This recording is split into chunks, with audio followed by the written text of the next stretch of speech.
So today we are going to learn about the story of tea. Up to this time we have seen lot of videos, but they were all in English, right? We have done question answers also. I explained them to you, and all of you have written the answers and you have shown it to me. Now today we are going to have this lesson in detail.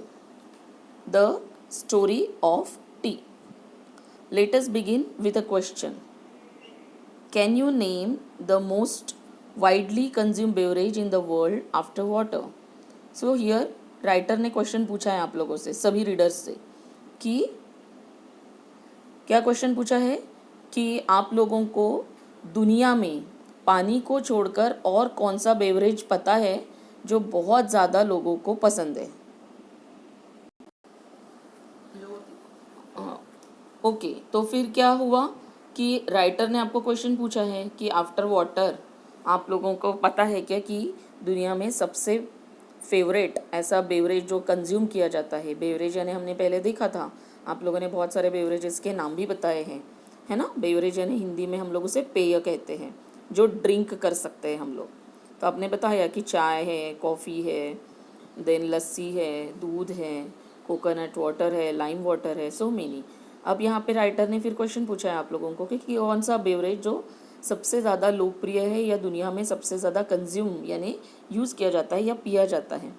Okay, तो आप लोगों को फिर वो पूछ रहा है second paragraph में, perhaps many of you have guess the answer.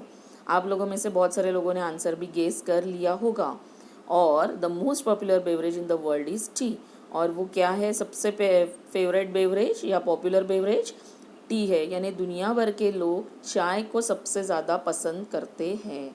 Popular है यानी लोकप्रिय है. The fresh aromatic brew with which people like to begin their day. Brew यानी क्या? Drink made by boiling. यहाँ पे साइड में आप लोगों के मार्जिन में मीनिंग दिए हुए हैं. तो ब्रू का मतलब है जो भी चीज़ हम लोग उबालते हैं उसे ब्रू कहते हैं. तो आपको पता है जब चाय बनती है तो उस चाय की पूरी सुगंध फैल जाती है, एरोमा फैल जाता है. एरोमा यानी प्लीजेंट स्मेल, एक स्मेल, सुगंध जो सभी को पसंद आती है. तो वो फूलों की भी हो सकती है, मिट्टी में जब पानी डालते हैं तब की भी हो सकती है, और यहाँ पे अभी चाय के लिए भी दी है उन्होंने. तो ये जो सुगंध है ये aromatic brew with which people like to begin their day. तो ये जो एरोमेटिक ड्रिंक है, ये जो बॉईल किया हुआ सुगंध फैलाने वाला जो पेय है, उससे लोगों को अपना दिन शुरू करना अच्छा लगता है, क्योंकि उन्हें उससे शुरुआत करने के बाद फ्रेशनेस महसूस होता है. It has a refreshing astringent flavour. और ये जो चाय है इसका फ्लेवर एस्ट्रीजेंट है. एस्ट्रीजेंट यानी शार्प, यानी एकदम नाक में घुस जाता है. और फ्रेश यानी रिफ्रेशिंग भी है, हमें रिफ्रेश करता है, हमारा मूड बनाता है.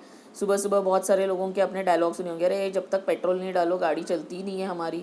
तो यानी ये पेट्रोल क्या है उनका? उनकी चाय है. बहुत सारे लोगों को पहले चाय पीने के बाद ही बाकी के काम करने की इच्छा होती है. तो इसलिए इट इज़ कॉल्ड रिफ्रेशिंग. और इसका जो फ्लेवर है, इसका जो गंध है या इसका जो टेस्ट है वो कैसा है? शार्प है, बहुत तेज़ है, इसलिए उसे एस्ट्रीजेंट कहा जाता है. It is actually made by brewing. अब ये जो चाय है ये कैसे बनती है? It is actually made by brewing. It is actually made by boiling. पानी में जब चाय पत्ती को उबाला जाता है तब ये चाय बनती है. That is by infusing in boiling water. यानी ही ब्रूइंग का मतलब क्या है कि इन्फ्यूजिंग इन बॉइलिंग वाटर. जो चाय के पत्ते होते हैं उनको पानी में जब इन्फ्यूज़ किया जाता है, रखा जाता है बॉईल होने के लिए, तो उसी को ब्रूइंग कहते हैं. तो चाय कैसे बनती है इसका भी आंसर आपके पास यहाँ पे मिल गया है. The leaves and shoots of a plant. अब क्या क्या बॉईल किया जाता है? लीव्स यानी पत्ते, और शूट्स यानी ऊपर का हिस्सा प्लांट के, यानी जो चाय का प्लांट होता है उसका ऊपरी हिस्सा जो होता है उसे बॉईल करने के बाद ही चाय बनती है. Whose botanical name is camellia sinensis. इसका बॉटनिकल नाम क्या